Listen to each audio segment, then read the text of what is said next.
कैसे अगेंस्ट चलती है? राहुल गांधी ने जितने बयान दिए हैं देश के अगेंस्ट ही दिए हैं सब जगह। अच्छा, हाँ जी, शशि थरूर देश के खिलाफ तो नहीं बोल रहा ना, वो तो सही बयान दे रहा है। ओवैसी जैसे सुधर के राहुल गांधी को क्या हो रहा है? बिल्कुल। जब ओवैसी जैसे बड़े नेता वो भारत के सपोर्ट में और भारत के पाकिस्तान के खिलाफ बयान दे रहे हैं, लेकिन कांग्रेस पार्टी नहीं दे रही। नहीं, राहुल गांधी दे ही नहीं सकता, वो देश का हो ही नहीं सकता, जो मर्जी कर लो। अच्छा, हाँ ना, प्रधानमंत्री तो बनेंगे ना राहुल गांधी जी? नहीं पता नहीं, अब वेट करना पड़ेगा, अगले जन्म ही करना पड़ेगा, इस जन्म में तो मुश्किल। अगले जन्म प्रधानमंत्री नहीं है, कोई चांस नहीं, कोई चांस नहीं है। यार एक बात तो बताए, सीट खाली होगी, मैं यहाँ से उठूंगा ना तो भाई बैठेंगे ना। अभी मोदी जी कहाँ जा रहे हैं, उसके बाद पीछे पीछे जो भी लाइन में लगे हैं, फर्स्ट नंबर पे तो फेस योगी जी का है।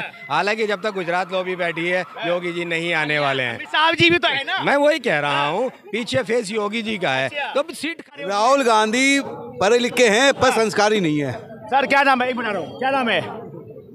हाँ, क्या करें सर? देखो कांग्रेस, राहुल गांधी इतने पढ़े लिखे व्यक्ति हैं, नेता हैं, विपक्ष इतने बड़े नेता हैं, क्या प्रधानमंत्री बनना चाहिए उनको या नहीं बनना चाहिए? देखो पहले तो यहाँ पे उतना जा, देखो कई लोग तो उनको देखो जो राहुल गांधी, अगर राहुल गांधी जब तक कांग्रेस के नेता रहेंगे ना तो कांग्रेस और धरातल में जाती रहेगी, क्योंकि जो लोग उनको जो है उनको सीरियसली नहीं ले सकते। वो जो है एंटरटेन की दुनिया में एक मतलब जो है अजूबा है, तो वो जब तक वो सरकार में रहेंगे कांग्रेस धरातल में जाती रहेगी।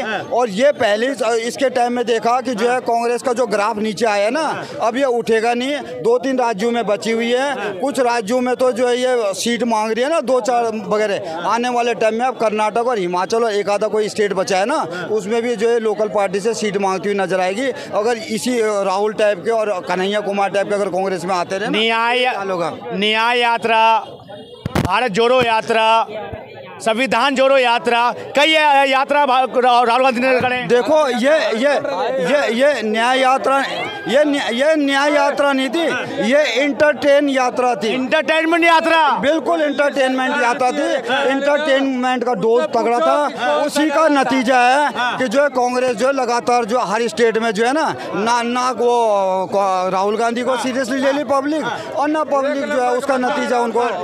भाई साहब, क्या राहुल गांधी जी को प्रधानमंत्री बनना चाहिए? अगर बन गए देश का विकास ही होगा। भाई साहब देखो, मेरे नजरिए तो विकास होगा देश का, राहुल गांधी प्रधानमंत्री बन जाए। ऐसा विकास होगा, मेरे साइड में खड़ा है देखो, विकास ऐसा विकास होगा राहुल गांधी प्रधानमंत्री बन गए थे।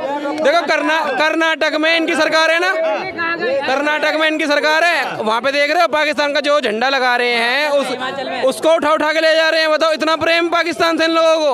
और ये सवाल जवाब जो पूछ रहे हैं पाकिस्तानों के लिए पूछ रहे हैं कि कितने राइफल गिराए, क्या करा, बताओ हमें, क्योंकि उनके वहाँ पे सोशल मीडिया पे चल रहा है कि हमने भारत को ऐसे करा वैसे करा। सबसे ज्यादा देशभक्ति कांग्रेस के खून में जुड़ा हुआ है। देखिए भाई साहब, दिख रही थी कर्नाटक में जो वीडियो वायरल हो रही है, जो पुलिस को काम पे लगा दिया कर्नाटक में कि पाकिस्तानी झंडे उठाओ, जो लगे पड़े। इंदिरा गांधी ने खून दिया है, राजीव गांधी ने खून दिया भाई साहब देश के लिए। देखा था आपने? देखा था कहाँ पे दिया था, कितना लीटर दिया था ये बता दो। बलिदान दिया है। अरे भाई साहब, कहाँ बलिदान दिया? फिर सुखदेव ने, भगत सिंह ने जी क्या दिया, क्या दिया बताओ? ये कहते हैं गांधी जी ने चरखा चलाने से आजादी आई है, ठीक है, शांति पूर्वक हुई थी। जब इन्होंने हिंदुस्तान और पाकिस्तान का बंटवारा करा था, ट्रेन से लाशें भर के आई थी, कौन था उसका जिम्मेदार? आप बताइए कौन था? हाँ मत करिए, कौन था देश के दो जिम्मेदार? दो पार्टीशन। अरे भाई तो ठीक है, उन्होंने पार्टीशन कर दिया। एक सिर्फ 2 जनों का प्रधानमंत्री बनना था, इस चक्कर में एक जिन्ना को, एक गांधी जी को, ठीक है, नेहरू को, सॉरी, दो गुजराती थे, दोनों गुजरातियों को प्रधानमंत्री बनना था। इन्होंने 2 देश बांट दिए, ठीक है। लोग कहते हैं इन्होंने कभी भी हिंसा नहीं करी, वहाँ से ट्रेनों में शव भर के आए थे हिंदुस्तानियों के, उसका जिम्मेदार कौन था आप बता दीजिए। भाई साहब ये बताओ, ये बताइए, हाँ ना बताइए, क्या करा था? वो यही सुनते जाओ पहले, बलिदान दिया कांग्रेस ने। ऐसा बलिदान हिंदुओं का बलिदान दिलवाया, वहाँ ट्रेन में भर के आए थे और आप बोलने की हिम्मत नहीं रख पा रहे। कैसे पत्रकार हो आप, बताओ? हाँ बताइए। भाई साहब, ना तो आजादी गांधी ने दिलाई, ना मोदी ने दिलाई, क्या नाम है, नेहरू जी ने। मोदी जी का हाथ से आजादी एक मिनट, मैं यही देख रहा था कि आप पत्रकारों के प्रवक्ता है, मुँह से गलती से निकला एकदम आपको मिर्ची क्यों लगी? आपको क्यों मिर्ची? राहुल गांधी को पत्रकारों के प्रवक्ता, पहले तो मुझे ये बताओ राहुल गांधी सॉरी कांग्रेस पार्टी ने इतना बलिदान दिया। गांधी के क्यों नाम लिया? कांग्रेस पार्टी कौन लिया? कांग्रेस पार्टी। अच्छा हाँ बोलो। कांग्रेस पार्टी ने तो बलिदान दिया देश की तरक्की के लिए, देश के हित के लिए, लेकिन कई ऐसे आरोप लगाया जाता है उन्होंने सिर्फ अपने राजनीति चमकाने के लिए, परिवारवाद चमकाने के लिए पर ये बलिदान दिया। सुनो भाई साहब, मैं इन्हीं की बात कहता हूँ। मैं कह रहा हूँ कि गांधी जी ने कोई योगदान नहीं दिया, नेहरू जी ने कोई योगदान नहीं दिया। देश आज़ाद हुआ, चले गए जिन्होंने आज़ाद किया, करे गए। आज मुझे ये बता दें, ये यहाँ जो रो रहे हैं ना, आज मुझे कोई एक बीजेपी का, आरएसएस का कोई एक नेता बता दें जिसने जेल में हवा खाई हो, और एक ने खाई जिसने 24 बार माफ़ी मांगी, उसे आप कहते हो वीर। माफी भीड़ को बताओ, बीजेपी एक भी नेता बता दो, नेता बताओ कोई आंदोलन में शामिल हुआ नेता। हाँ बताओ, शांति से सुनना पहले। शांति से नहीं, मुझे एक नेता का नाम बता दे। पहली बात बता दे। पहली बात गांधी को उसे नेहरू जी को गाली देना है ना, आजकल के बच्चे, ये नेहरू उनके वो हैं चेहरे, मोदी जी के, जिन्होंने कह दी सन 84 से पहले है ना, गांधी को कोई नहीं जानता। गांधी का नाम लेने से पहले है ना, अगर किसी चौराहे पर पुलिस वाला अगर किसी से हफ्ता वसूली कर रहा है ना, उससे भर भर के आए थे और आप बोलने की हिम्मत नहीं रख पा रहे, कैसे पत्रकार हो आप बताओ? हाँ बताइए। भाई साहब, ना तो आजादी गांधी ने दिलाई, नाम उसने दिलाई, क्या नाम है, नेहरू जी ने। मोदी जी कहाँ से आजादी?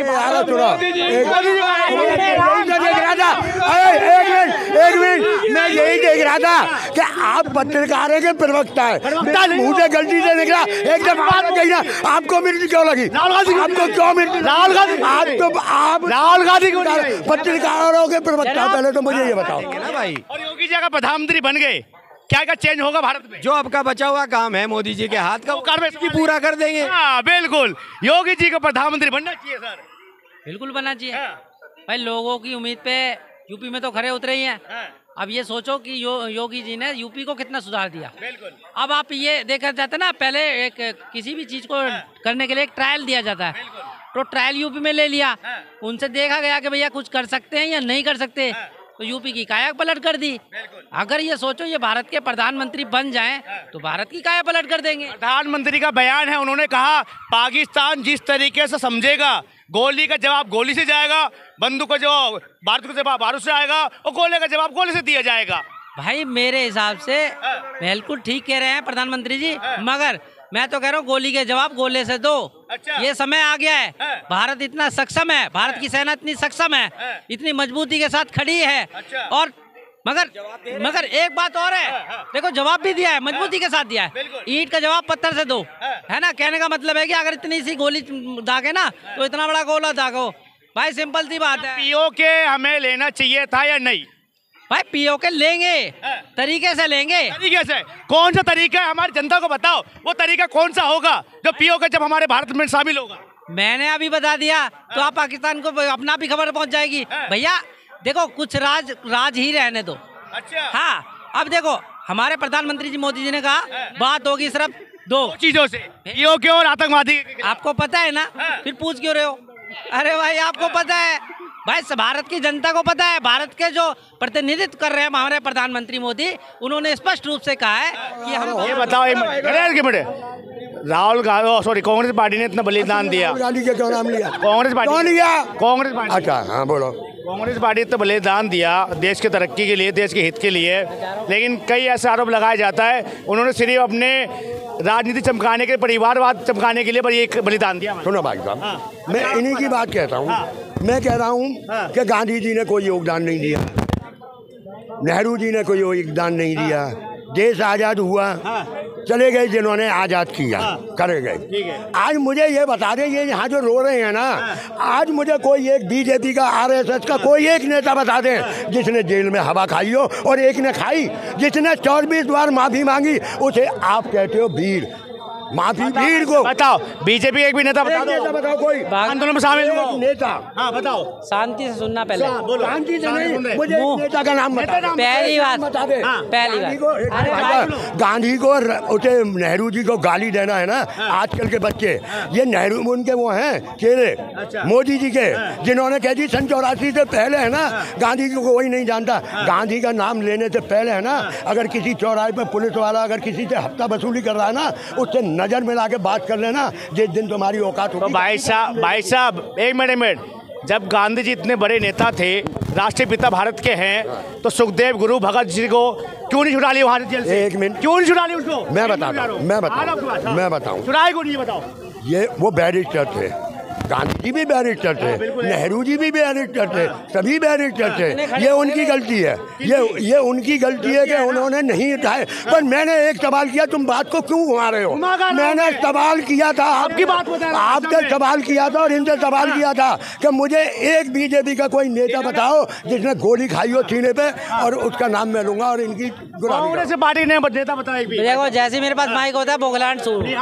भाई मैं ये कहना चाह रहा हूँ, शांति से सुनना। शांति देखो, मुंह में राम बगल में छुरी। अच्छा। बात राहुल गांधी की हो रही थी, मुंह पे आके कौन सा मोदी साहब, इनको सपने में मोदी दिखाई देते हैं, है ना? जो कुछ करा मोदी ने करा, अच्छा करा मोदी ने करा, बुरा करा मोदी ने करा। भाई ये मोदी बोला है क्या एक भी बीजेपी के नेता देशभक्ति में बलिदान दिया हो? भाई मुझे एक बात बताओ, अभी पत्रकार महोदय आपने ही बोला है ना, आजादी में गांधी के चरखे से आजादी आई थी, सुखदेव राजगुरु, इनका क्या? भाई जितना हमारे आजादी के नेता थे, क्रांतिवीर थे, उनका क्या है ना? और भाई आप सुनते जाओ।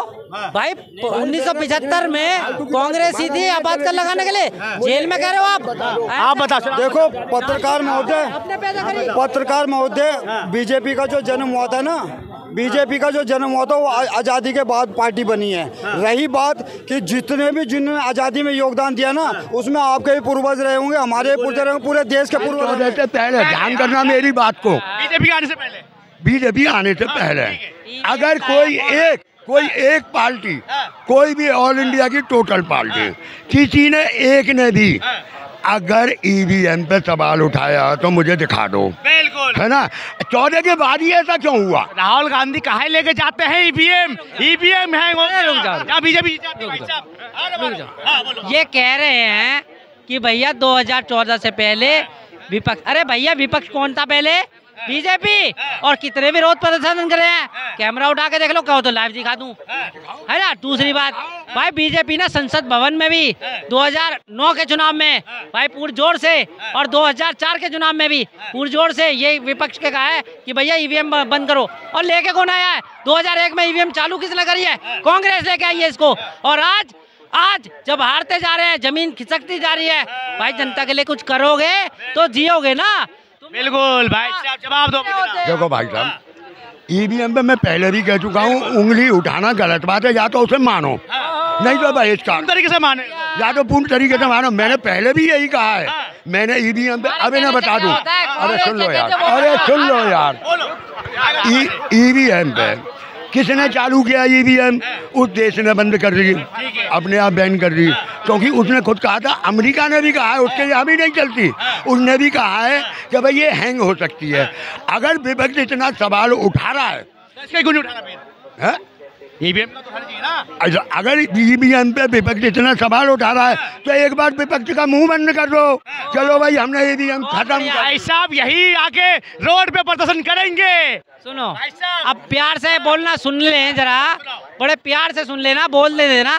भाई देखो, मैं एआई लाया और एआई जब स्टार्ट हुआ तो लोगों को बड़ा अच्छा लगा, बहुत मीठा लग रहा है। और जैसे ही उसके खुलासे हुए कि भैया ये तो दूसरों के रोजगार खा रहा है ना, तो फिर ये कहेंगे अरे लाया कौन? यही मैं लाया ना एआई। अब उसके फायदे भी हैं, उसके नुकसान भी है। ईवीएम लेके भी आए और आपत्ति भी यही दर्ज करा रहे खड़े हुए। ऐसा ये बताइए, ऐसा सुनो, जब अभी 2024 के चुनाव में जो इलेक्शन कमीशन है उन्हें खुलतम कहा कि भैया आप मेरी ईवीएम को हैक करके दिखाओ, अपने इंजीनियर बुला के घंटे रखा था, तो क्यों नहीं लेके आए?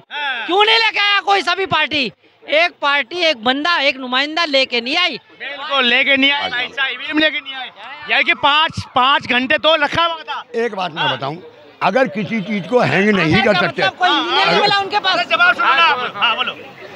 आप ये तो मानते हैं अमेरिका की जो कौन है, उसने नहीं है, जिनकी वो सरकारी ओहदे पे बैठी हुई है, मैं नाम नहीं जान रहा उसका, उसने खुद कहा था कि ईवीएम हैंग हो सकती है और हमने की है। अच्छा, है ना? चलो नहीं बात इंडिया में, अरे इंडिया में, अरे सुन लो ना यार, अरे पहले सुन तो लो। कांग्रेस की तरफ से पत्र दे दो, मैं कह रहा हूँ कांग्रेस की तरफ से मैं चैलेंज करता हूँ उन्हें, मैं चैलेंज करता हूँ भाई, कांग्रेस की तरफ से एक पत्र देके भाई एयर का खर्चा देके बुला लो। कांग्रेस पार्टी के पास फंड तो बहुत है, आतंकवाद